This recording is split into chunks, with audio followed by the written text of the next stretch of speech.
Hi guys, going live a little early for Ask Coach. Start soon though.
Hi guys, we'll get started in a few minutes. Just getting the questions ready and making sure I'm not slurring from the pain pills.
Okay, let's hope I can talk better than I can type because I am not typing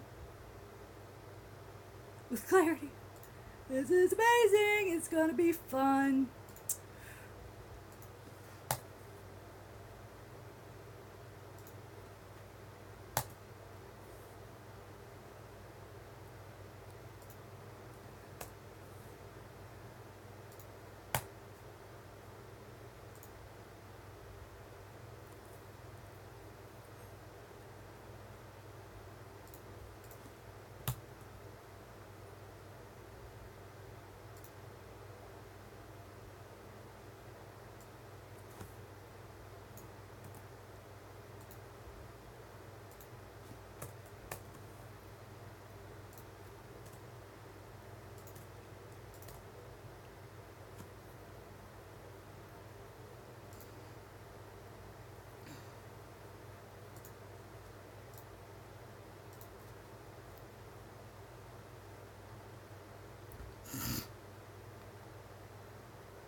Oops.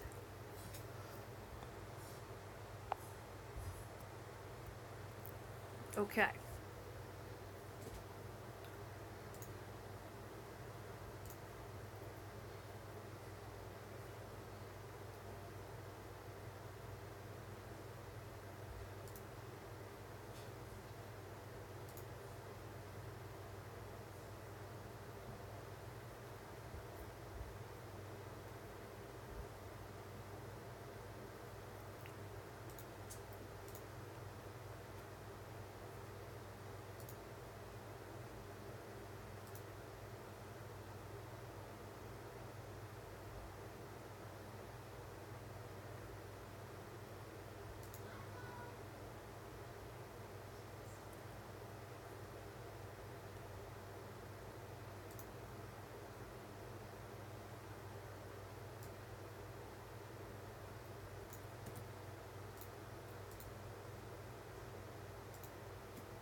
Hi, I am Coach MK, and I'm not in charge at all.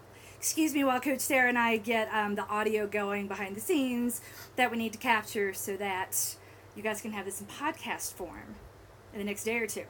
Thank you very, very much to our amazing pro bono volunteer, gorgeous, love you, can't do this without you podcast editor who takes care of all this for us. Hi, Julie. Let me make sure I'm in this other tab that I'm in the right place because I don't think I am.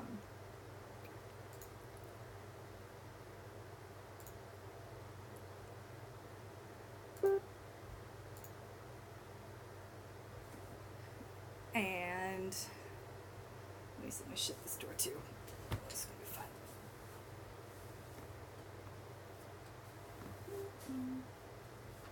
Now we're doing this on camera. Not awkward. Not awkward at all. Nope. Okay, it's a little awkward. Yellow. Whew.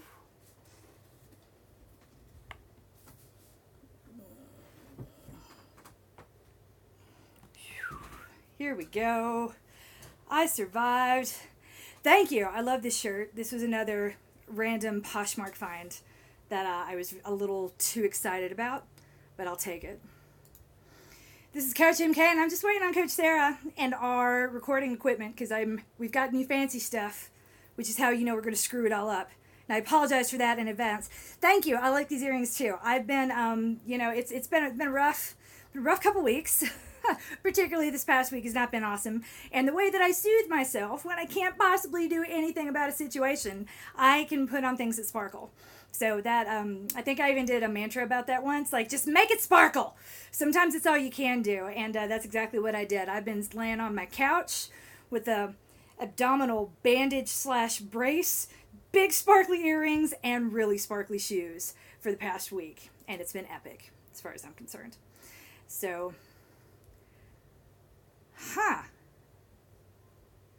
And I can't call Sarah because I'm streaming from that phone.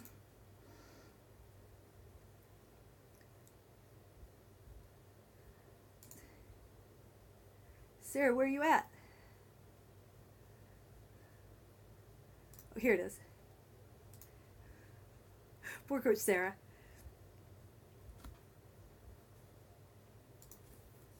Here we go.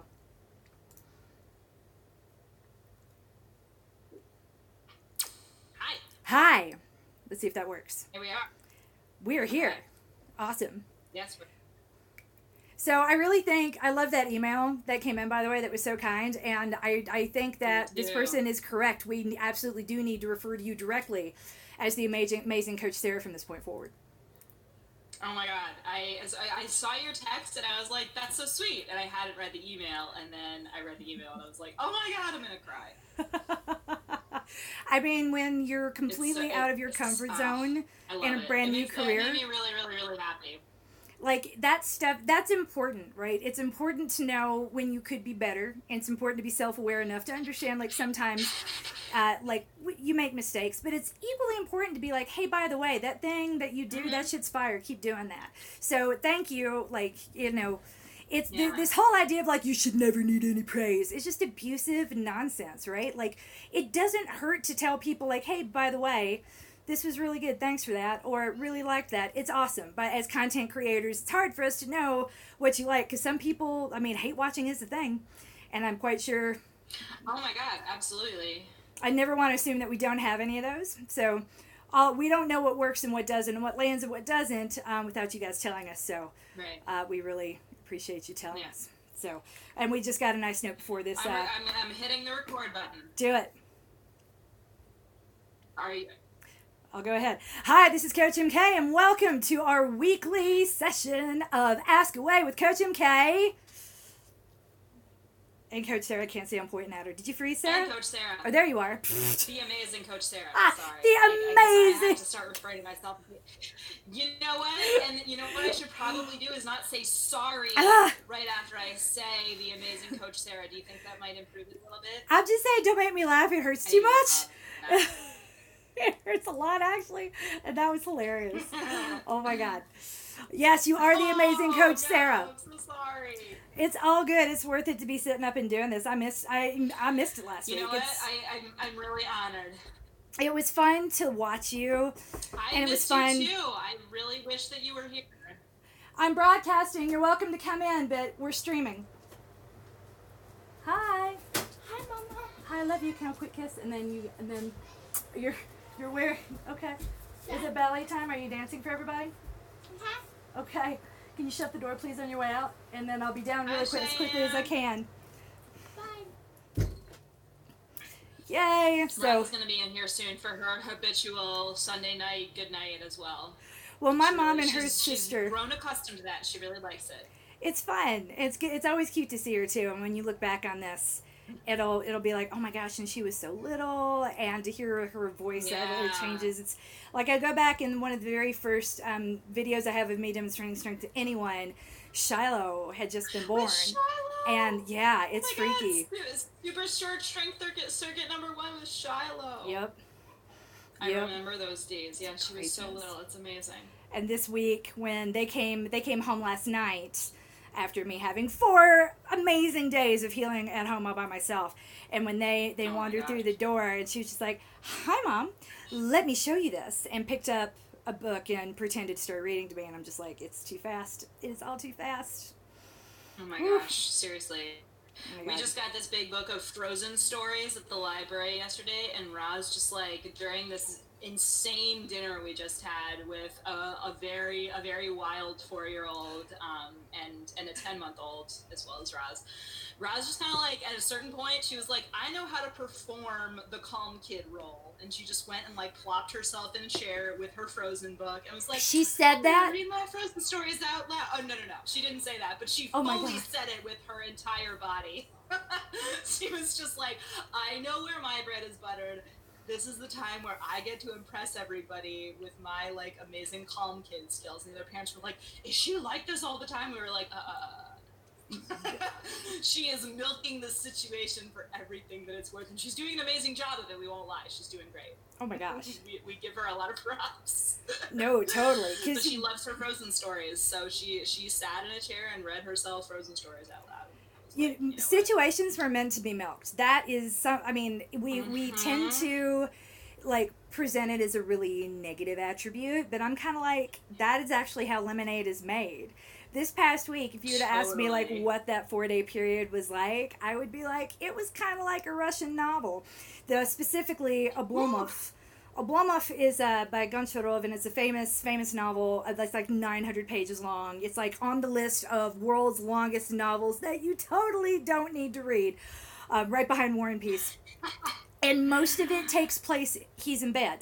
The main character is in bed thinking about what he might do next and then what would happen. It's a fascinating like journey into the mind of an incredibly inert person who just cannot be compelled to action no matter what. The action in the novel takes place when people come to see him still in his home and in bed.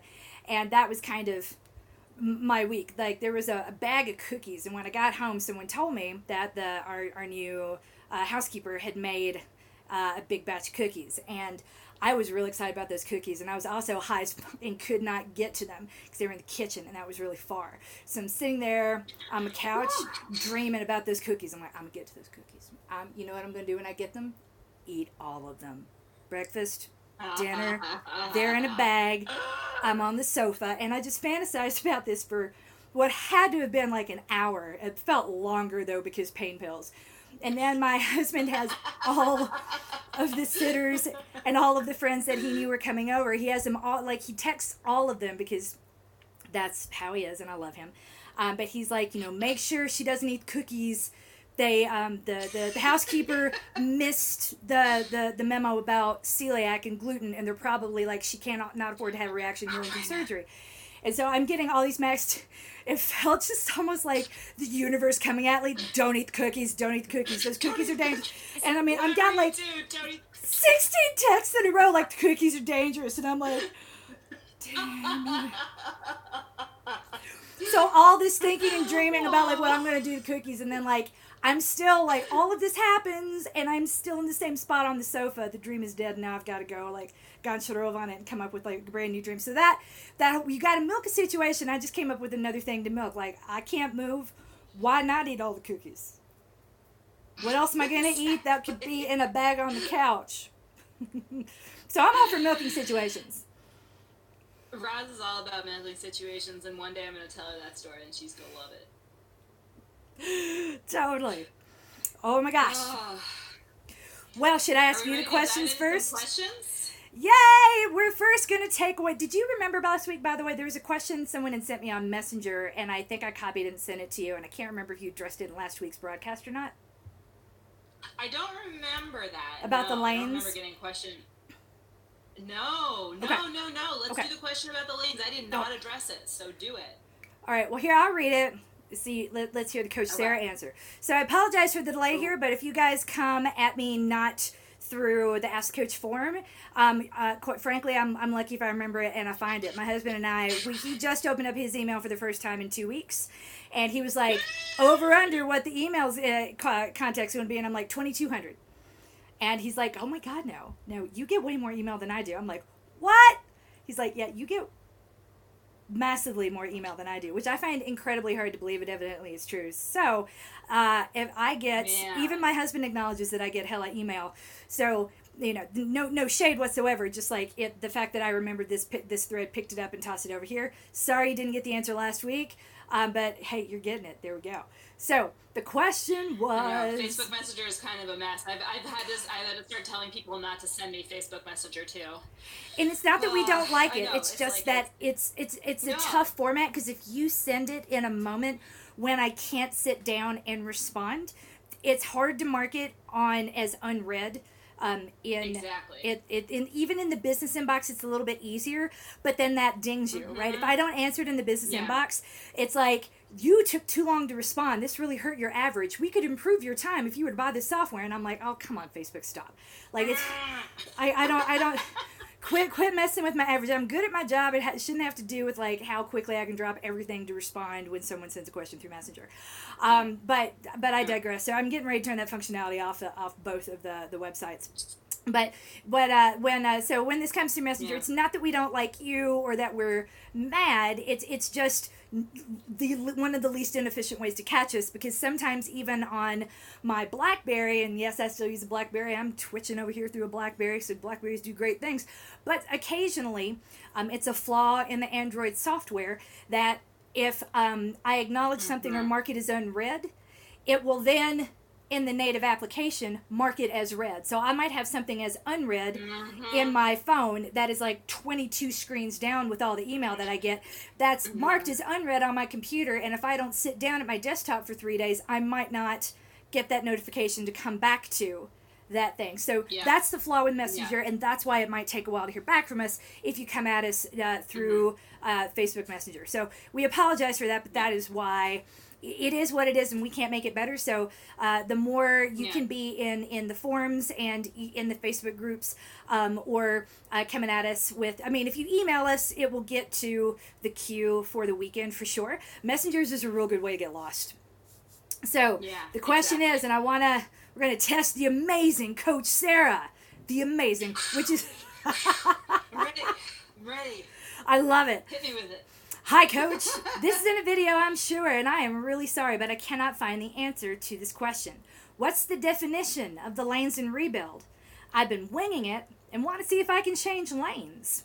I also saw you had a video somewhere about printing and comparing plans in Training Peaks. Do I need to upgrade to see them, or can I do that from basic?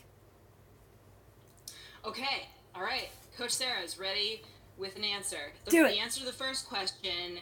What is the deal with the lanes? The deal with the lanes is that one of them has slightly more running than the other one. This is in Rebuild only, to be very clear. Sorry to interrupt, but this is for Rebuild only. Yes, Maintain does not have lanes. Rebuild has lane 1 and lane 2. In any workout where lane 1 differs from lane 2, which is going to be Monday, Wednesday, and Saturday, I believe, the workout description in Training Peaks is going to tell you the total time for lane 1 versus the total time for lane 2. So you got to go in Training Peaks, you got to read with both eyes, and that's how you know. So if you're thinking about switching lanes, that tells me you've been messing around and you're thinking about whether you could switch lanes. That tells me you've probably been messing around in lane 1, because I don't think you would be asking whether it's okay to switch from lane 2 to lane 1. You're probably asking about whether it's okay to switch from lane 1 to lane 2. If you have completed a month or more successfully in lane 1 and you want more work, that is the time to switch to lane 2. Yep. Do you want more than you're getting in lane 1? Cool, switch to lane 2. Are you in lane 1 and thinking, hey, you know what, this is pretty okay. Maybe I could do more, but I don't want to. Cool, stay in lane 1. Ask yourself what you want to do and listen to the answer with both ears. As far as looking at both versions of the plan, it should all be in the one we don't have like a lane 1 version and a lane 2 version of Rebuild in Training Peaks. It's all Rebuild in Training Peaks. That's what it is. You got to read the workout descriptions with both eyes in order to know how long you go for lane 1 versus how long you go for lane 2. If you're asking about comparing Rebuild and Maintain, I believe that you can get a printable view of a given week in the basic version of Training Peaks. You have to, that's something that you have to just like go in and ask to print, and it should give you sort of a printable view like a PDF. I think you can only do that with 1 week at a time, though. Yep. It's kind of, it's not painful. Not the best alternative, and that's why we tried, it is a little painful. That's why we try to keep their descriptions fairly brief so that it doesn't totally overload your screen. But that's how that's a good way to compare Maintain to Rebuild. Rebuild, though, there's no need to do that. All you need to do is click on each individual workout and read what it says to do for lane 1 versus what it says to do for lane 2. How did I do, Coach MK? Was that amazing enough for you? Perfect. Right. I loved it. I loved it. It was great. The only thing I would add to that is it's shaming to live in the should. Should is a shame word, and we don't use shame words around here. So there is nothing that says, well, I've been lane 1 for 3 months now. I really should be in lane 2. Cut that thought off at the should. Cut it off at the should, because there is no should here. You do what you need to do, get what you need to get when you're ready for more work. That's what lane 2 is for. If you're ready for more work from lane 2, that's what Maintain is for. The leap from week 4 of lane 2 and week 1 of Maintain is tiny.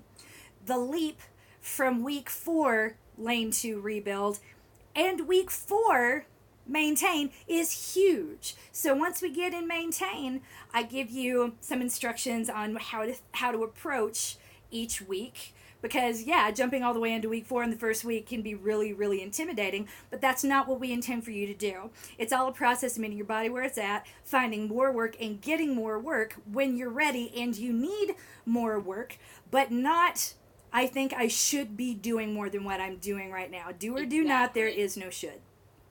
Mm-hmm. Yeah, there is never any should. And in fact, I have started to see this crop up in other people's, I think, very excellent advice columns and other sources of great thought on the internet. There's an advice column that I really love called Captain Awkward, and I shared an excerpt from a post of hers earlier this week in Rebuild and Maintain. She said, and I quote, though not directly, and I paraphrase.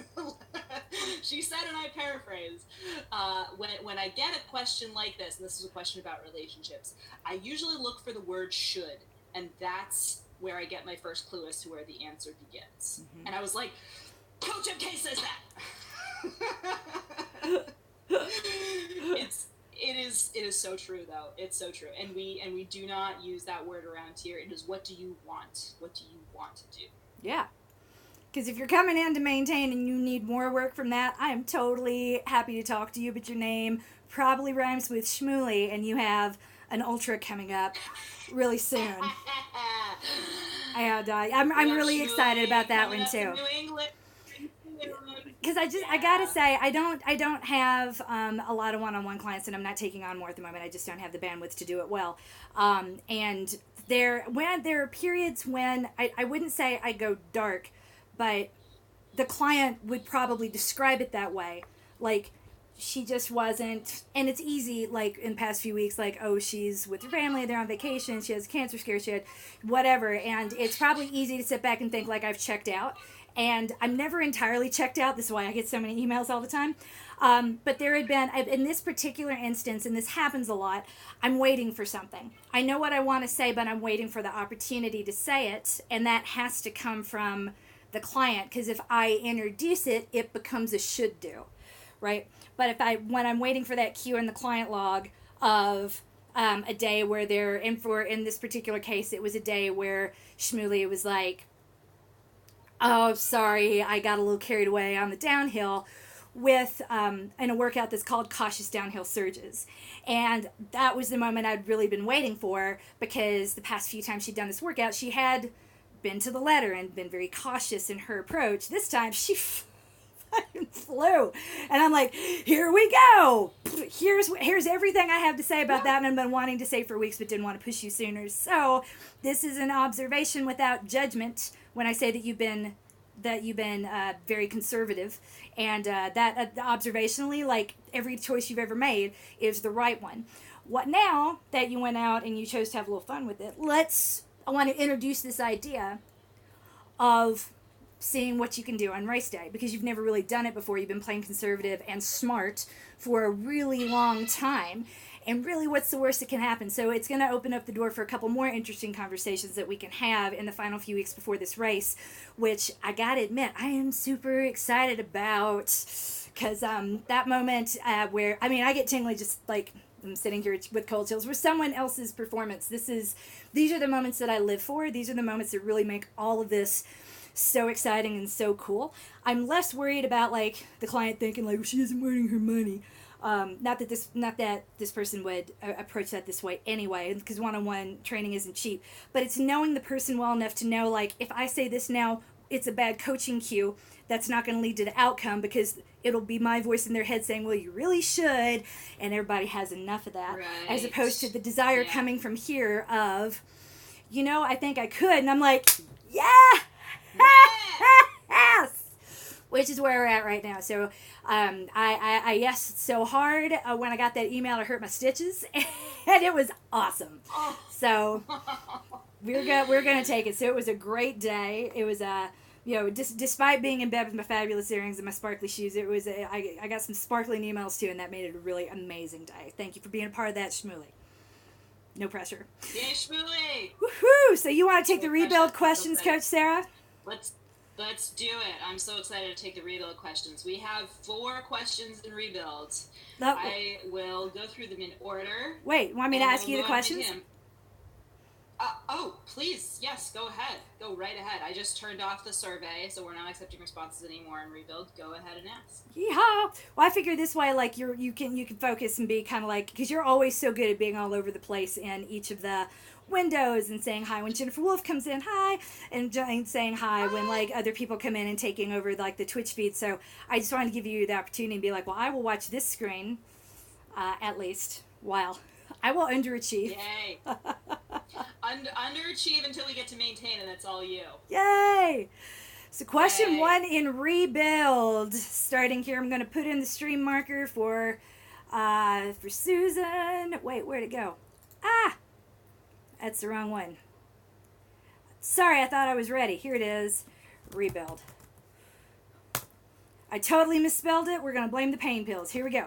Question number 1. Can I move workouts around? I work a 14-hour shift every second Tuesday and need to move my run to Thursday on that day. Is this okay? Yes! The short answer is yes! So the answer is yes, because oh my god, that's a long fucking shift and you're amazing, and all I want for you to do is get the work done and feel good about it and not be like, I did the run on the wrong day and now I'm sad. Then no, there's none of that. If on those weeks that you have that shift, you take good care of yourself on that day, you make sure you're getting enough rest, and the Thursday is your choice day. Okay, so Thursday is there in order to kind of fill in a little bit for when other days maybe didn't cooperate with you quite as much. That's one of the functions of Thursday. Thursday is also a recovery day. And since Wednesday is a slightly harder workout, I would not want you doing a hard workout the day after Wednesday, which is Thursday. That I would not be so thrilled about, but the Tuesday workout in rebuild and in maintain is a slightly easier workout, which means that yes, of course you can do it on Thursday if that's what works for your schedule. I also want you to feel total permission to use Thursday as a chill out and rest day, because oh my god, a 14-hour shift, that probably takes a little while to recover from. Oh, yeah. Listen to your body, do what you want to do in any, like think about, I'm sorry, I'm hearing some bath time noise from the other room, and I'm trying really hard not to let it distract me. Work it, Tristan. Oh my god, he just cooked this huge dinner, and now he's dealing with bath time drama, and he's amazing. He can totally do it. He's fine.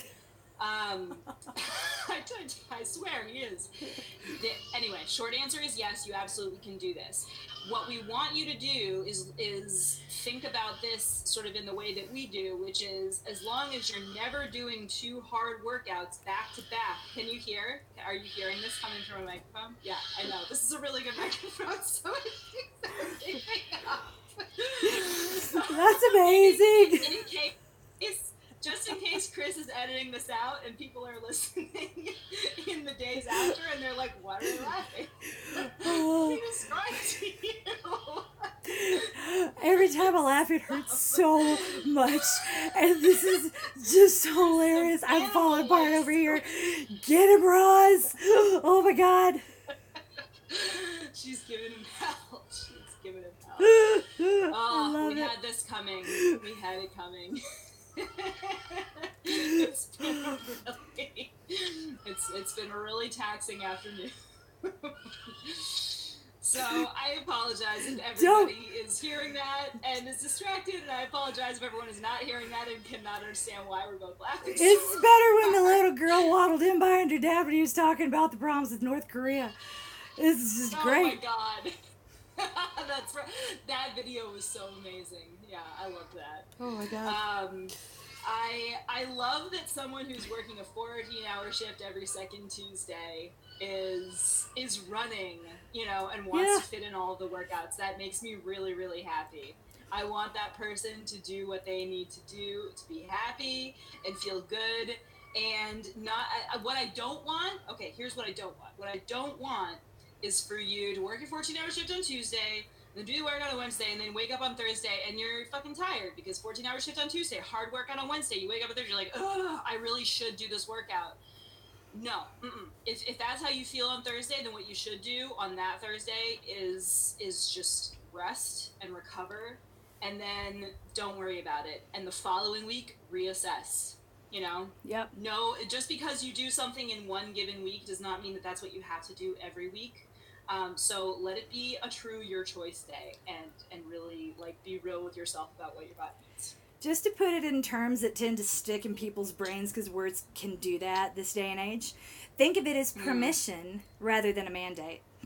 People don't like mandates very much, if we all remember, and it's easy to be like, oh, if I have to do this, well, if you know, and then it becomes a thing. I shouldn't have to.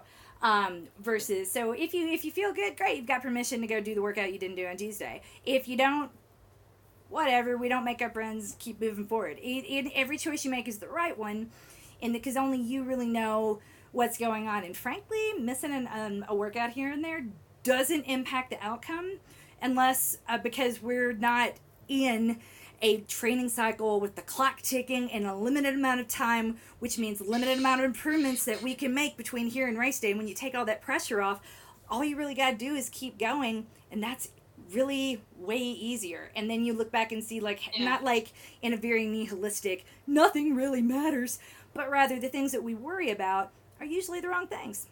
You're good either way, girl. Yeah. My only concern would be, like, if you you should yourself into a workout on Thursday that you don't need to do when you don't feel it, because that would mean you had a hard workout on Wednesday, then you ran on Thursday when you were tired. Friday had a workout, Saturday you had a long run, so by the time Sunday comes around, you aren't just tired, you're like dead tired. So this becomes the new MO, where you're overloaded and under recovered. So just watching out for that overload, and you know it by feeling and you know it by attitude. And sometimes we can stave that off just by electing not to run once in a while. We kind of want to in the first place. Like, pay attention to that. That's not you being a child, that's you being an adult. That's you listening to your body and being willing to really listen to what it says. And listening to your body, we know, is the most advanced thing you can do. In a super duper feminist terms, we call it the infantilization of women, where, like, a woman says, I'm in pain, and a doctor or someone else like, no, you're not. Or it's like, this hurts. It shouldn't. Just try harder. Like, don't be a girl about it. We have this way of saying, like, no, little 43-year-old girl who is actually an attorney or is working at the border right now, like, you have no idea what your body feels because you know you're kind of a wuss, or you just don't have good judgment, a good assessment of your body. So we've been taught to not trust our gut, and I'm here to validate and give all of you permission and be like, yeah, you tired? Yes, you are. Take the day off. You don't feel good? Cool. Stop for a bit. If that is the only purpose I serve in your life, let me serve it for as many people as possible. I really want to get to that 5 million served, just like McDonald's.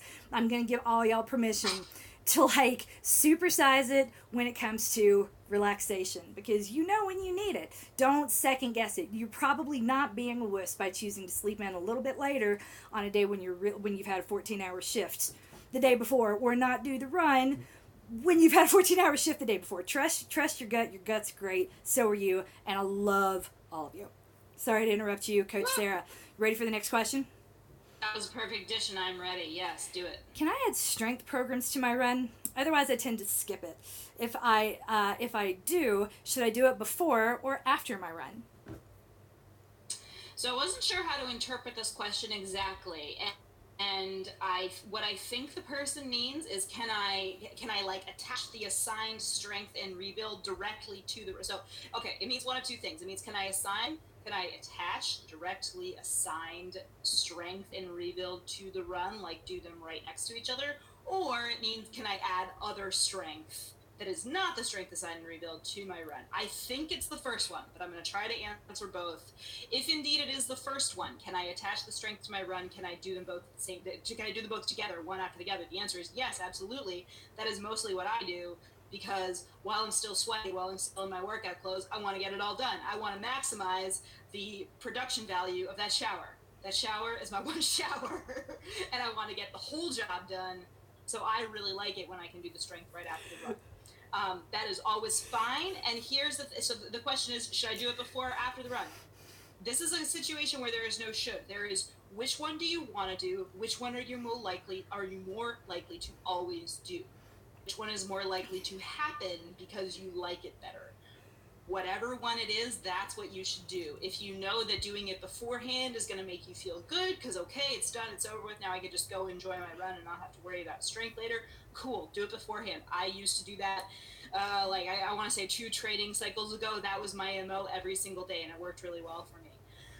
Currently, I almost always do it after rather than before, and right now that is working really well for me. That's just where I'm at right now, and I try not to second guess it too much. I do not know if there is necessarily an optimal way to do it, but it doesn't really matter. What matters is that it gets done. If the question is, can I add different strength besides the assigned strength for rebuilds to my run, that is a little bit more complicated, and it really depends what the strength is. So if what you mean by my strength program is this other thing that you have been doing that is not part of our program, my working assumption is going to be that it is probably challenging and it's going to wear you out a little bit. And so in that case, I would ask you to, if you really need to do it and it really makes you feel good to do it, please do it on the days when you have harder runs. Do not do it on the days that are earmarked for recovery. That would be Tuesday, that would be Thursday, that would be Sunday. And same thing applies. Essentially, do it when you know it is not going to compromise the run getting done. So if that means before, if that means after, just make sure you're doing the run as written one way or the other. And be really, really, really conscientious, please, about getting the recovery days in and leaving them as recovery days and not loading them up with a strength program that takes away the recovery aspect. I haven't heard anything you said since you said maximizing the production value of my shower, and I was like, sure, I was going to use a stitch because that was amazing. Coach Sarah Business School is in session. The amazing Coach Sarah, you have earned that moniker. I'm just going to have to retitle all of this The Amazing Coach Sarah Speaks. So good. Oh my gosh. Oh my God. I don't even know where that came from, but that is 100% how I view my showers. What am I getting out of this shower? Am I maximizing it? What am I here to get? I'd be Oh my God. That is all I have to say about that. Do you have anything to add? No, I think that was amazing. I didn't hear anything you said anyway because I've been trying not to die over here. That was so great. Oh, what do I need to get? Not hemorrhaged. Please don't bust your stitches. I'm going to feel so bad. Oh my God. Well, stop being so awesome. The amazing Coach Sarah, stop being so awesome. Oh my God. Okay. Serious. I'm not anywhere close to racing, but I'm curious. What does recovery after a half marathon look like? Is it different with the perpetual training with FPP? That is a great question. And not being anywhere close to racing is an awesome place to be. It is awesome to just be like, hey, I'm doing what I need to do right now, and racing is not what I need. I know that feeling. I have been there, and that is a great place to inhabit. Recovery from a half marathon, the formula that we have given in the past is roughly 3.5 days of recovery, total recovery, for each hour that you spent at or above race effort. I guess at race effort is probably a better way to say that. What's above race effort? I don't fucking want to know. So that, depending on how long you were out there working really hard, that's what's going to determine how long you need to recover. But really, that is kind of a rule of thumb. That's a place to start a conversation about how long you should recover. You need to really start with a few days completely off. And if you were out there for more than an hour, 3 days completely off is a good place to start with that. And then kind of start to listen to how your body feels, listen to what you really want to do, and start with very, very slow, easy recovery runs with a really low heart rate, which will be hard to do. It is hard to keep your heart rate down when you're recovering from a big race, and the willingness of your heart rate to stay really, really low is a sign that if your heart rate is absolutely refusing to stay below 130, let's say, when you feel like maybe you're in the zone where you could be starting to run again and your heart rate's all over the place, that's a good indication that you might need to take a little bit longer. Yeah. Everybody is different. We start from that rule because people like hard concrete numbers, and then it's a discussion, right? It's kind of a day-by-day discussion. Totally. Yeah. What else would you like to say about that? I mean, all I would add is that in my experience, you recover a lot faster because you're coming into each half marathon way more prepared than you probably have been in the past. Totally. And the reason for that, I say very gently, is that people tend to enter training programs only with the express intent of racing, and all they're focused on is the race. They're not thinking about the preparation involved, or they're thinking about the finish time. They're not thinking about getting their body ready to move at race effort continuously for the duration. So their tendons, joints, and ligaments have not had time to adapt in the time period they have allotted themselves to train for this thing. Therefore, I think you'll find, like, if you go out and, like, just really, really race, like in the past, maybe it felt like, hi, Roz! Oh, she said hi to you. Can you say hi back? Hi back. Hi back. I heard you yelling at your daddy. Good job. Were you yelling at your daddy? What were you yelling about? Breaking my castle. Breaking your castle? Oh man, I'd be mad like too. A really contentious issue. All right, MK is in the middle of answering a really important question, so can I give you a big kiss and hug goodnight? I want to give you a big hug and kiss too, Roz. That was amazing. Don't let anyone break your castle, baby girl.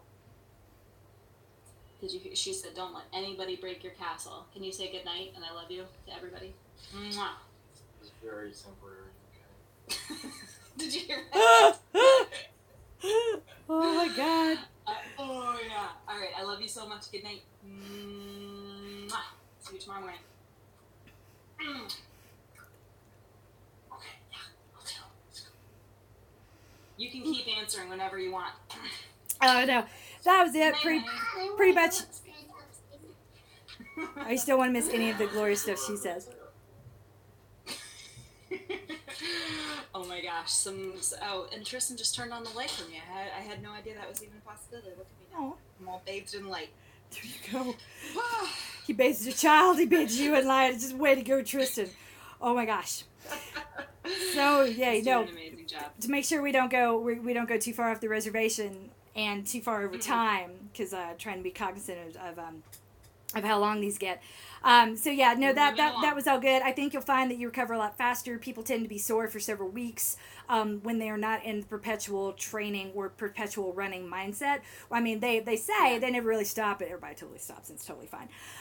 So I think you'll find you recover faster for the sole reason that you've had this running habit longer than ever before. So racing, the hard is not so hard, and the recovery is not so long, and over time, it's not like the experience is flat. You're just not having to reach as hard. Like the highs are not quite as high and the lows are not quite as low. And it makes it easier to hang in the game longer. So. And you will feel the difference. You'll really feel the difference. Totally. So last question in rebuild. I have a crazy dream race, finger quotes. I want to have a 1 mile loop course where friends and family can do a loop with me on my birthday, either physically or talking on the phone. This better not be Susan. I hope you're not friends with Susan, whoever wrote this. Oh my gosh. And I want to be able to go for as long as there are people wanting to do it with me. Is this bonkers? No. Not bonkers. I've heard stranger from Susan even. I love this.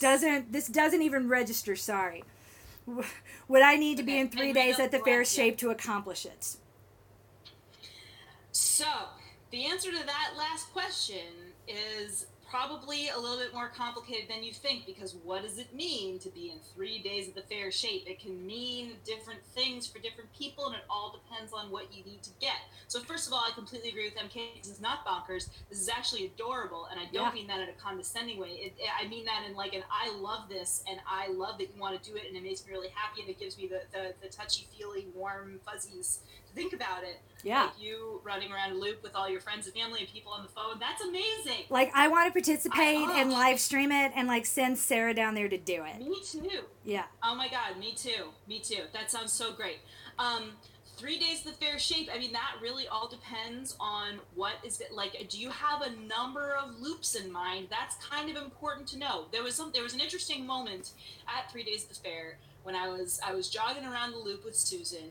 And she was starting to fret a little bit about whether she was going to make 50 miles before midnight. And we were all kind of like, well, Susan, you can keep going. Like, if it's 12:01, does it really matter? And she was kind of like, yeah, you know, it actually really does. Like, that mattered to her, and she was listening to the fact that it mattered to her, and she knew that, like, that was a meaningful number to her. Getting to 50 miles before midnight was meaningful, and that's what she needed to do in order to feel good. And I think it is so important to listen to what you really want and say, like, okay, yeah, no, I do really want this, and I'm not gonna brush it off and say, like, well, I should want this other thing. No. You want what you want. And so do you need to be in the shape that it would take you to get what you want out of this, I think is the answer. So let's talk about it some more. We've hopefully got plenty of time. You're making it sound like correctly, you know, you're thinking about this as something pretty far in the future. So let's think about what would the amazing, ideal, you know, heart-filling version of this look like? Because if we were going to do it, because you ask if you need to be 3 days at the fair shape, there's something very important about 3 days at the fair that I need to point out.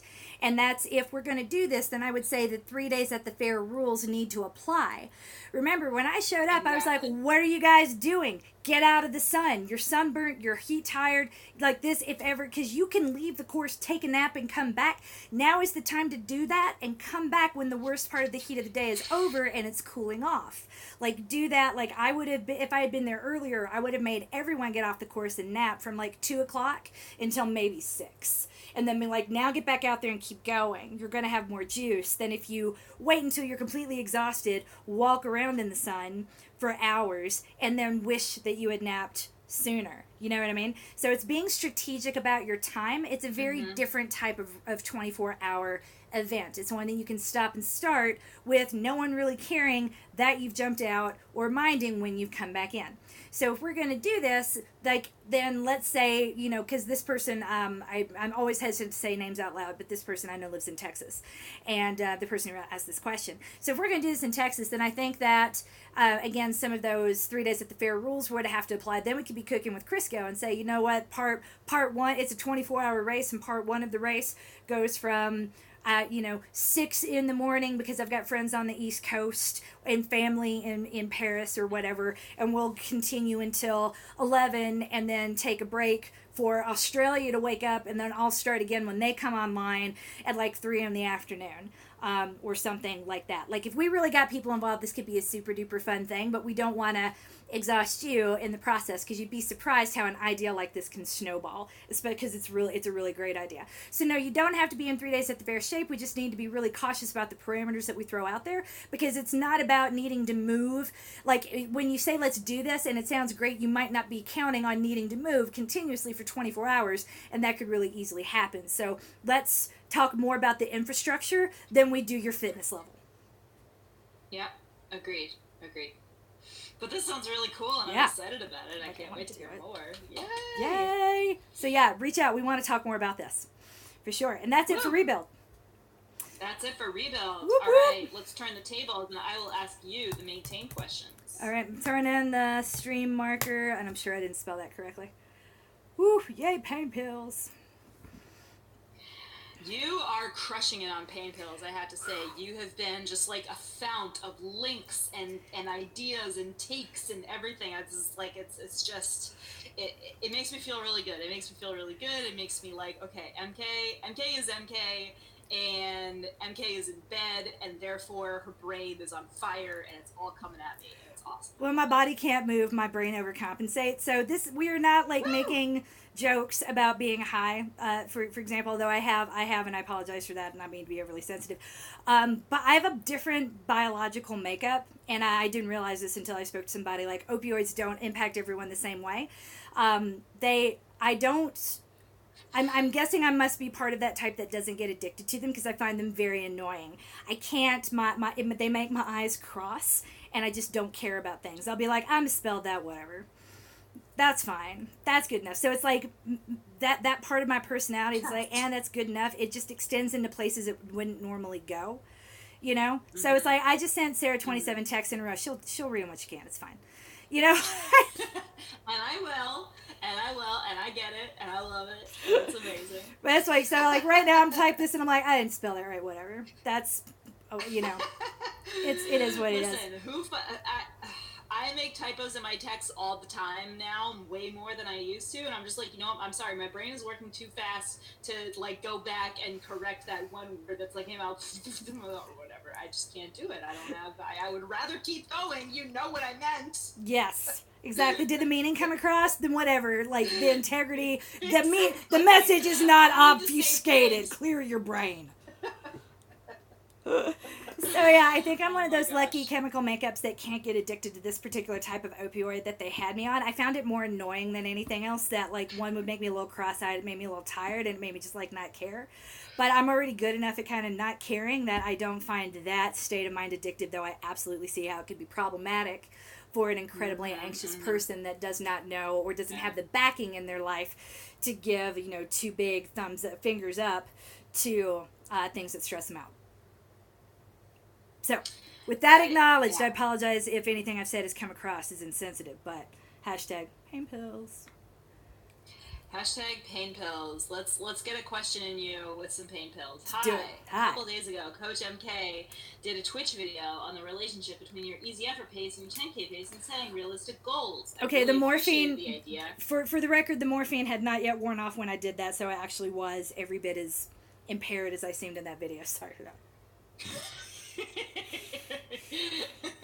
Apparently, though, it got through because it made people think, and now questions are coming in. Okay. I really appreciated the idea that my easy effort times 26.2 is likely the worst case scenario. I have two questions. My first question is about how strength affects the easy effort, and is there anything I can do in the last few weeks before the 10-week ramp for a marathon? And my second question is about 5K pace. I used the pace for my PR 5K in December, about 9:30, which is more like 3.5 minutes faster than my easy effort, because my easy effort is faster than it was back in December. And am I making myself work too hard, or doesn't even matter? I'm kind of expecting the answer is that it doesn't matter as long as I feel good about it. For reference, my current easy effort is around 13 minutes per mile. And before I go, Coach Sarah, great job going solo last week. Thank you so much. That's really nice. And Coach MK, keep healing. Thank you. Yay! Yay! All right, so the first question, luckily I have the question in front of me because I would not remember all of that with my brain where it is right now. So how strength affects easy effort pace. This is why I've said it before. I've been quite consistent and clear about it. Strength is the most important thing you can do from quote-unquote improvement in easy effort pace. It is the most potent. It is the biggest lever you can pull to get the biggest adjustment. If that is the one place you must the only place you're going to be happy from seeing improvement. Because some people in the past, in previous training cycles, have been really stressed out about, like, I want to get better, but no, I don't want to do the strength. I'm like, well, if you want to get better, then you have to do the strength. Like, you need to suck it up and accept that with the parameters that you have set for success in this limited time period that we have together, you cannot afford to avoid strength and reach your goal. And it's not a flaw of the plan, it's a flaw of understanding how the human body works. And that same logic still holds here. There is nothing more effective than strength when it comes to getting quote unquote better or faster. So if lowering your easy effort pace is hashtag goals for you, we will be rolling out an additional program. It was supposed to go live in beta form last month, but this whole cancer scare thing happened, and I realized how overloaded Coach Sarah was, and I didn't want to be like, hey Coach Sarah, would you mind doing like 15 more minutes of strength every single day in the strength? You want to lead the strength beta? She might have quit. So I love you guys, but that's gonna have to wait until August 17th. Either or until I heal, whichever comes first, one of the two. Right. So when we get the strength beta going, the strength program is designed to supplement, to try to get you up that curve as quickly as possible, with as little disruption to your life as possible before the 10-week portion, the 10-week marathon reps begins. But yes, strength is the most important thing you can do if you want to, if getting faster. So not to say that like faster is better, but if improvement to you means getting faster and the improvement that you want specifically in the easy effort pace, then yes, strength work outside of running is where we need to focus, and then strength workouts that are centered around running is the next step. But people always want to skip that first step. And then was the second question is about the 5K pace. 5K pace. Okay, which is 3.5 minutes faster than an easy effort pace. Yeah, that's fine. No, you're not making yourself work too hard. Yeah. you're making yourself work too hard if you hate the workout and you don't like it, and when it comes up you're like, I really don't want to do this, or I really just like forget it. 5K pace is never good or comfortable. It's incredibly uncomfortable. Remember, like hard, we train not so that hard will feel easy. It's so that what feels hard today becomes easier tomorrow, right? So as your heart, as the like right now running at 140 well, sorry, this is a bad day for me to use an example, but like look at you, Coach Sarah, right? So you right now, your easy effort pace, I think on your last run was something like a 940. It was ridiculous. And the last time no, that is not correct. What was I it? love that you think that, but like 1040, Okay, and what was your marathon pace at your last marathon you ran? That was the marathon that I ran with a head cold, so it was less than 11 minutes per mile. It was something around, it was probably in the neighborhood of 1040. But that's my point, right? Like your marathon pace is now your easy effort pace, and that is what we're talking about. Yeah. So no, that's exactly right. Yay! And my easy effort pace also, like I used to really track my easy effort pace very closely, and I honestly just don't really anymore, especially in the summertime. It's like, I don't know, today was great because it was a little bit less humid. It was already 70 degrees, but it was a little bit less humid, and there was a little bit of a breeze. It's gonna be totally different on any given day based on tiny little fluctuations in the temperature. What I have noticed, though, across the board, talking about 5K pace, is that my 5K pace has dropped steadily over the last 3 months that I've been doing rebuild and maintain strength, even though my easy effort pace has kind of like stayed the same as it has gotten hotter. So my easy effort pace has stayed the same as it's gotten hotter, which I think is also the strength at work. That's a big deal. But the thing about the 5K pace is that I am able to find it sooner and hold it longer and not feel like I'm working as hard in those first couple of minutes that I'm doing it. And strength is huge for that. Yeah. Because I know my biggest frustration when I think about like this detour that I've had to take these past few weeks for my training is that I was just starting to find those efforts again, because it takes a while. Your body is changing when you train, and that's just a function of training. You're training to initiate physiological change, and as it comes, the familiar becomes unfamiliar. So when I'm like, I remember getting out of bed for the first time in a really long time and being like, oh wait, no, I've got to, what does easy effort feel like? What does 12 minutes feel like? There are some neuromuscular patterns that are still very present when I start doing this very familiar thing, and muscle memory as well. But, you know, I was incredibly unfit compared to the last time I had done that same motion. So it takes a while to get totally oriented, comfortable, and feel like you have a good grasp of effort levels each time you're returning to fitness or whenever you're in a new body. And I would absolutely say this time off.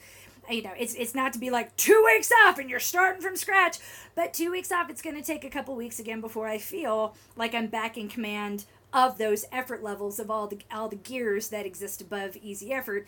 And it's fine. They'll come back. It's just more like, oh, God, I have to go do that again. All right, whatever. It's fine. Maybe it'll be faster at the end. So finding some way to be positive about, like, that gap between where I am and where I want to be, and be like, all right, you know what? I've done it before. I've done this 5 times in the past 6 years. I can do it one more time, and then hopefully I won't have to do it again. But yeah, absolutely bearing in mind that if it's like 3.5 minutes faster based on something you did in December, you are probably not making yourself work too hard.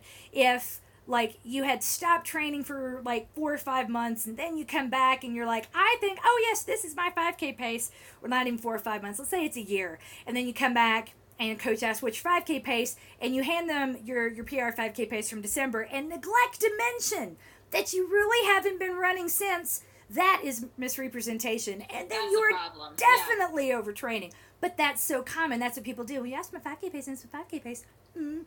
Okay, but you gamed that answer. You know, so based on the information that you've given me here, I don't think you're making yourself work too hard. And if you are, cool, back off. It's summer. It's hot. It's terrible. I know we're all supposed to be outside and be really excited about it, but I am kind of okay having surgery in the middle of the summer where I'm inside on my couch and people are like, oh, I get it. I think this was Mary Linchevsky in Maintain, who was like, I ran this 5K and, you know, I ran 1 mile that was really on pace and I was really excited about that, and, you know, it was really tough, and I was like, man, you are so strong. Anyone who chooses to run a 5K in the summer, I take my hat off to you and I applaud you. I know that there are tons of 5Ks in the summer. There's like a 5K every other freaking day. I'm not doing them. No. It's too hot for me.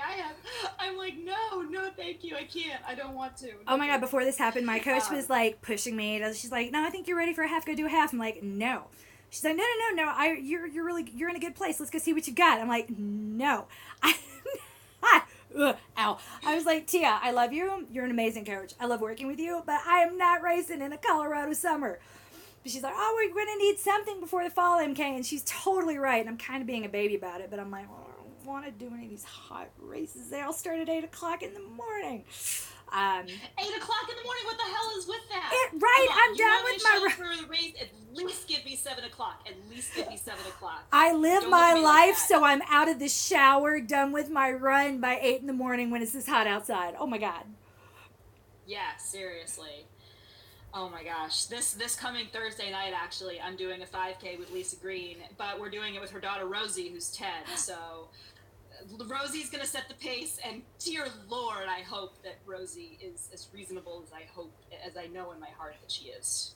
She's an amazingly reasonable child, and that's why I'm agreeing to run a 5K with her on Thursday night.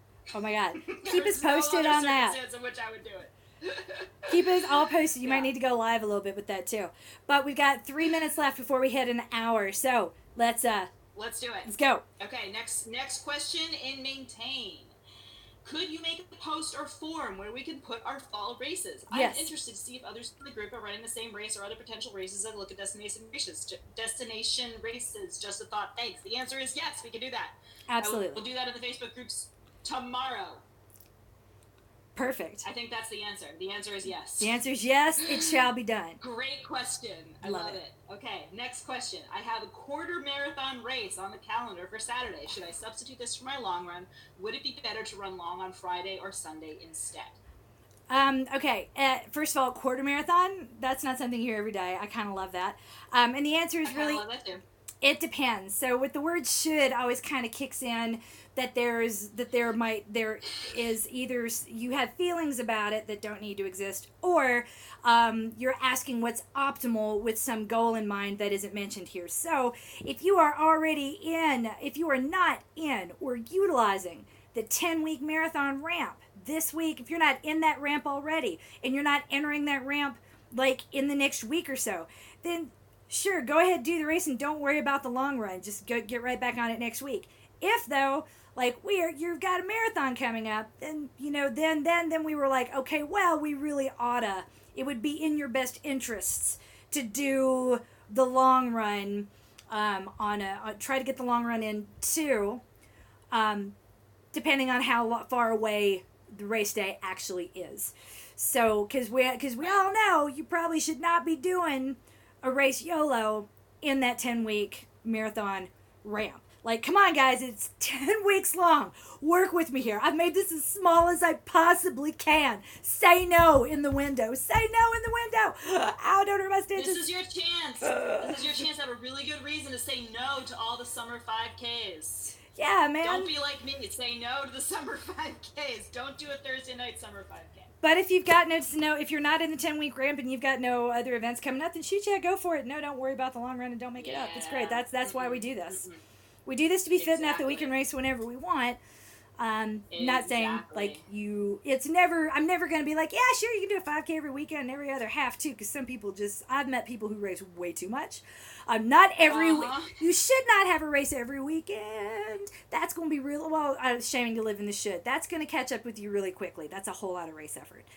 What I would say, for longevity and for continued improved performance, do it when you feel good and there's a race you care about. Show up and do it. And I want to keep you fit enough year round that there's always an option and not stress and pressure that we have to train for it. That it's like, hey, I'm fit enough that running a 10K today is totally an option. I'm going to exercise that option because why not? I feel good. It's here and it's a race I care about and it's only $20 to enter and the t-shirt's cool. There's no reason not to do it when you have the fitness level and doing that race and going out and actually giving it race effort would not be subtracting from a plan that you're in. in any way. So it doesn't sound like you Yeah. would be stealing from your training plan to go do this. So I say, yeah, go race it and don't worry about it. But with that, when we change our approach to what we're doing, when you're not only interacting with me in a training cycle with the countdown to a really big event, we have a lot more flexibility and we have a lot more freedom. So I hope that the things that I sound don't seem counter to advice I've given in the past. It's just when I've worked with clients in the past, it's been through a very different lens and a very different funnel. So the way I talk to you guys is a lot similar now to the way I talk to my elites, and it's not because that's better. It's because the only people I have that truly are moving year round are the ones whose health insurance and jobs are contingent upon it.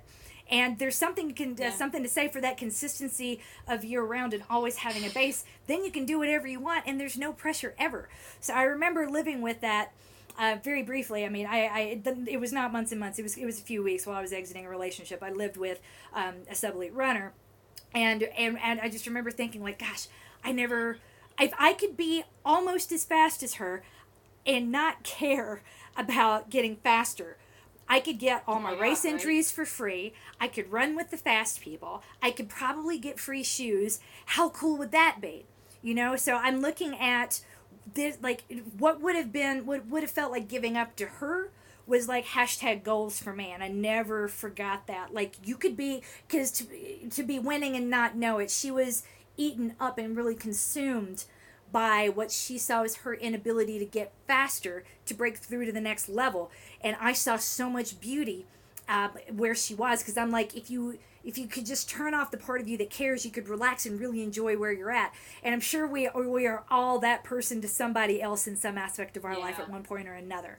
Mm-hmm. Like when you and your husband were living off your Harvard stipend graduate student. Like, how good was your life, Sarah? Oh my God, how good was your life, Tristan? I mean, he felt bad about it a lot of the time. I mean, if you ask him that question, it's not an easy answer.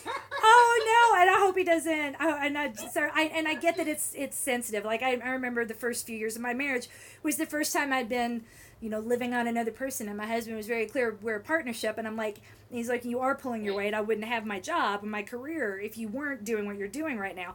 I'm like, yeah, but I'm not bringing home money, and I've always, all of my jobs have been, even for the company itself, been the revenue generating positions.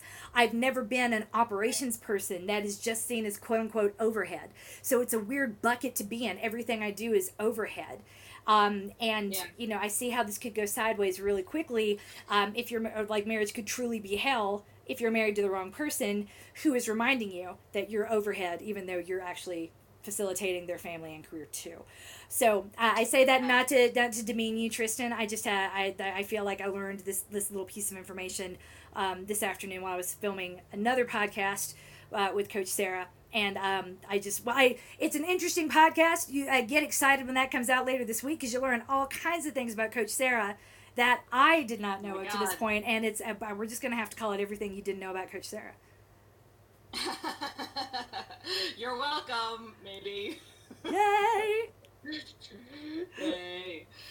But we'll save that for that podcast, because someone has another very important question for you. And I'm sorry, I do not mean to insult the person who asked this question, but I have to laugh at how often this comes up, because it feels like it's the third time someone has asked this. MK! Yes. What are your thoughts so far on your new Polar? Love it. I love it. And Polar has not signed a deal with us. I'm not paid to say that. I do not intend to. When I built the revenue model for fitness protection, because I'm a student of business. I worked in the business world for a long time. This did not start. Thank God somebody is. Oh my God. I started with a revenue model and projections, and a 27-page spreadsheet. So when in all of those 27 pages, there's not a single line item that comes down to partnerships or sponsorships. And I intend for it to stay that way. So when I say I like something, it's because I like something, not because someone sent me something for free and I'm like, hey, I like this enough that I'm going to buy it. I'm going to take the DC Rainmaker, anything that he likes, he returns, and then we'll buy it with his own money, because the trust that his audience has is how he's built his brand, and I feel very strongly about doing the same. So I really love my Polar. I'm gonna do. I have the Vantage V, the orange and the more expensive version. Clearly, I haven't been wearing it. This was like the first sign of real rebellion, when I was like, you know what, I am sick. I might have cancer. I don't know what's going on. Either way, I'm definitely having surgery, and I'm going to have to take some time off, and I'm not going to worry about it. And the first thing I did was I took off, the first thing I did was clean out my shopping cart at J.Crew and Amazon. And then, because you know what, if it's going to be my last normal vacation, I'm going to wear the swimsuit I want and look good in it. Mission accomplished. And then I love that swimsuit. Thank you. Oh it was my God. Amazing swimsuit. And I took off my watch because I'm like, I don't want my activity monitor. I don't want to think about the fitness I'm losing. I don't want to think about what I'm not doing at a time when I can't be doing more, because I was already in a lot of pain, like physical pain before we had the surgery to take the thing out. So all that just to say that, like, even though I haven't worn it in a bit, I absolutely love it. And when I have come back to fitness in a little bit and have more data in my Polar to work with, I'm going to show you, we're going to do either a live stream or a webcast or something where I kind of walk you through all of the features about it that I really enjoy. But the thing that I like the most, if you are if you are into data visualization, and I very much am, it's called TRIMP. TRIMP is a concept that was invented by Joel Friel, whose training philosophy underpins everything you see in Training Peaks. So if you've seen that Triathlete's Training Bible, that was by Joel Friel, and he had a really great blog out a long time ago. But TRIMP was a measure of cardiovascular strain that was really important as if you were coaching triathletes, the way Joel Friel was, across multiple sports. So when you see that someone is overtrained, okay, what's it from? The swim, the bike, or the run? It's really hard to tell. TRIMP tells you overall, is this muscular load from the hard workouts or cardiovascular load? Where is the overload coming from, and which levers do I pull back so that this high level world class Olympic or Ironman triathlete what levers do I pull to keep him or her from going into the overtrained territory so close to race day, and how do I peak them out? So he was a real pioneer in data visualization when it came to the training aspect. And I love you too, Alex Fleming. Thank you. That was very kind. Sorry, I just saw his comment on Twitch. I love my husband so much. But my God, I love it. He's the original data visualization nerd in the family, and I've kind of listened to him over the years doing what he does as a management consultant, which is mostly building gigantic spreadsheets and present data in different forms to people who work with data a lot but don't see the big picture. He's really great at taking like huge data sets and coming up with like a GIF or a graphic that all of a sudden gives you context into everything you just looked at. So if ever there's a point when I'm kind of good at this now, we're good with Training Peaks, it's because of things that I've heard here at home with him. But I digress. So one of the things that TRIMP score is not something that's easily calculated in Training Peaks that you see. It is something that is calculated for me in a separate Training Peaks product that I have on my desktop and don't use very often, because it's just something else I have to remember to open and be at my desktop to use. But it calculates TRIMP overall and individually, and gives me like little warnings when somebody might be getting close to overtrained. Not that I have anyone that I train one-on-one that trains that much, which is why I don't use it as actively as I could. But if you have someone that's working out on average 6 hours a day, all of a sudden TRIMP becomes really, really, really important. They're getting overtrained from what? So TRIMP is not to say like it's the most important measure. I only run, you do a lot. But what Training Peaks does do is it gives me a good aggregate picture of what a person does all the time. So if you're a person who is on your feet for 14-hour shifts, then that when your activity score is abnormally high, the Polar Vantage I don't think the V will do it, but the M will do it, will have something almost like a flag in the system that lets me know that you had a harder than average day from an activity standpoint. So that when you say to me, like, you're really tired, well, was that from your training or was that from what you did when you weren't training? which is great for Yeah. me as a coach to have. So Yeah. all of my clients Yeah. are not going to be getting this now, I'm quite sure, as a result. But if you're one of those people that's, not to say we're in denial, but like sometimes we're just not aware of how much we move or how much we do, that body pump spin yoga triple combo felt really good, but oh my gosh, my trim score is now 900. That's more trim than a week of workouts with recovery in between would generate. And I got that in one day. That's context. That's good to have. And not, but again, these are numbers that I know what they are and I know what they mean and I know what to look for. They're going to be, it's for most people, even if you're a data geek, it's going to be just another graph. So I'm not going to be like, everyone drop what you're doing and go buy this Polar. But if you're someone that's into this, and right now, as someone that's having to rebuild my fitness, I was doing a lot. Like I was doing 8 hours of Pilates each week, plus walking a lot with kids, plus hauling around a newborn and that just would not walk. I love HRH, the baby Violet, but she is very much a diva.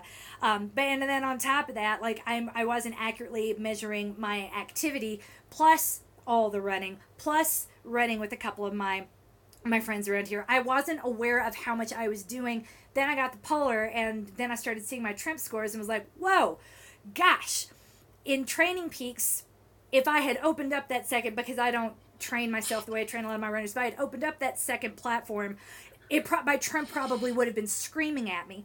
But there were no red flags coming through the system. I was like, why am I so tired? I shouldn't be overtrained. Then I got the Polar, and I'm like, oh my God, my trim was... Shouldn't. Whoa, Listen my to trip you. was 900 Shouldn't on ding yourself. Tuesday.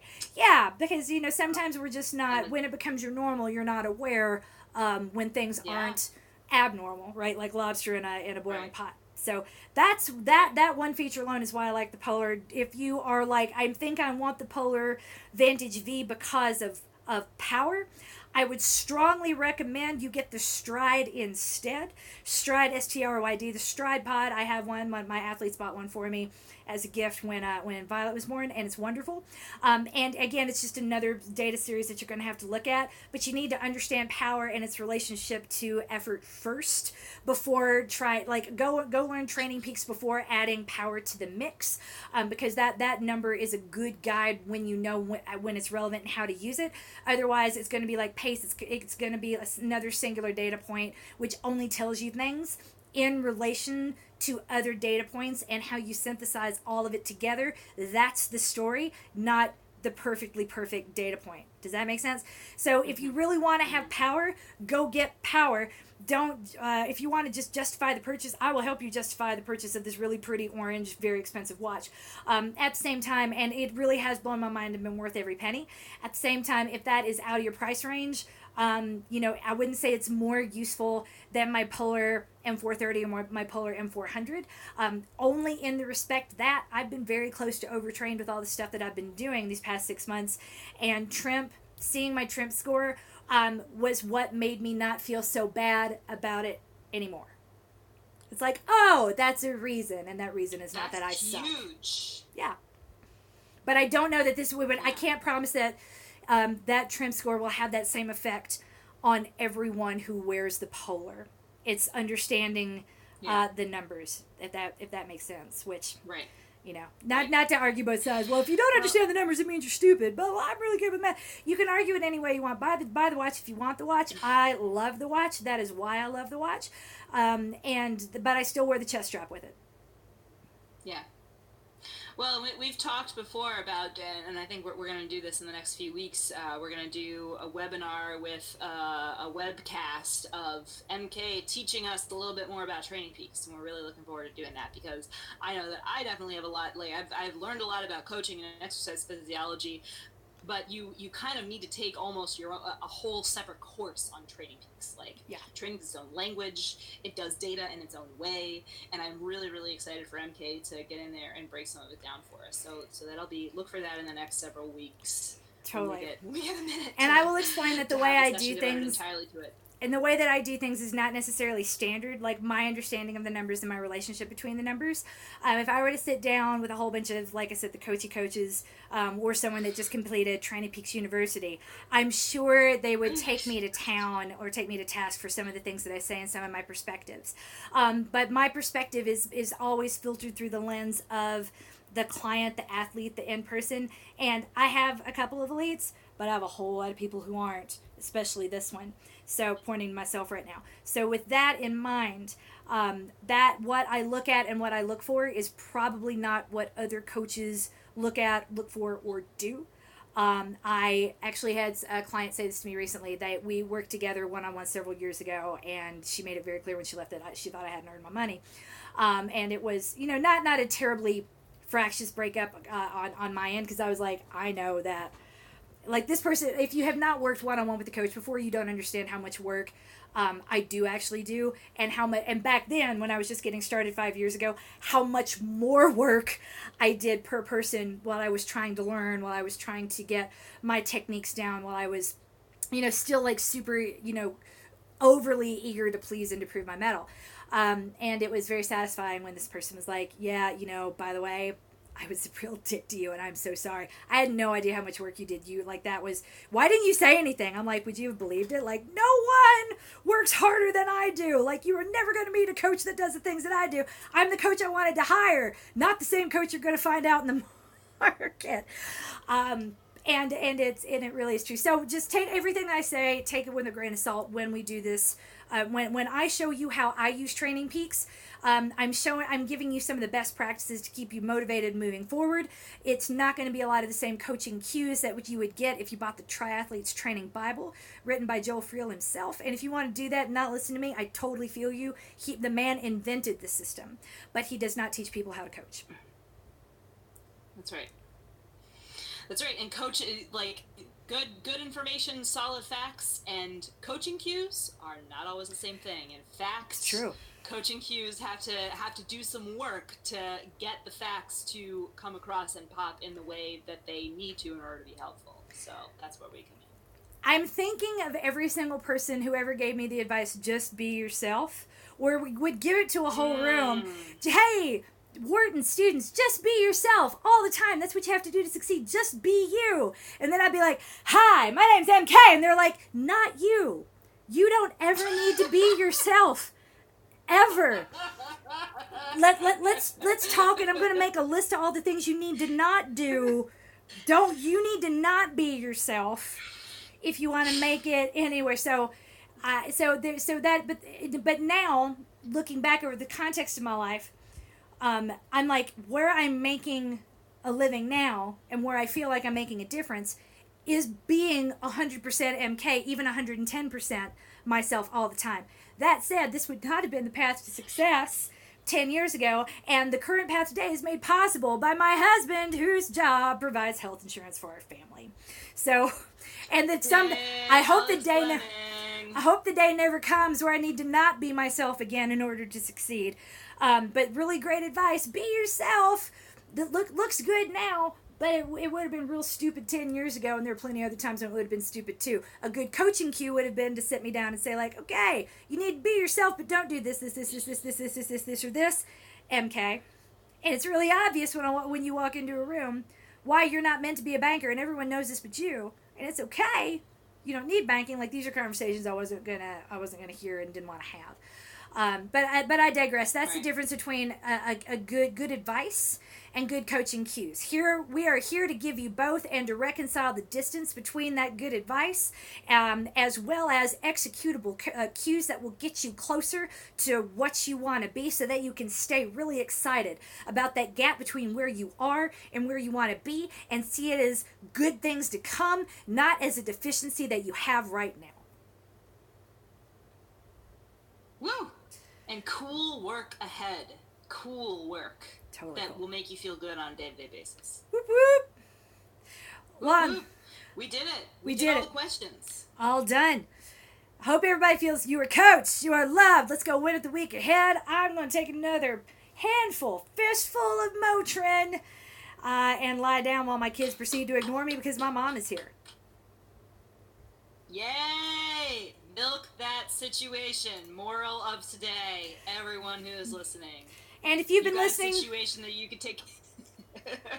Go ahead. And if you've been listening to the podcast or been listening to this broadcast in podcast form, do subscribe to us on iTunes. The feed can be found on iTunes. If you go to our Instagram account for Fitness Protection LLC, you'll find the link directly to our iTunes page, and you can get these podcasts delivered directly to your player of choice. We were approved for iHeartRadio earlier today, so now literally anywhere that you find podcasts, you can find us if you're willing to look.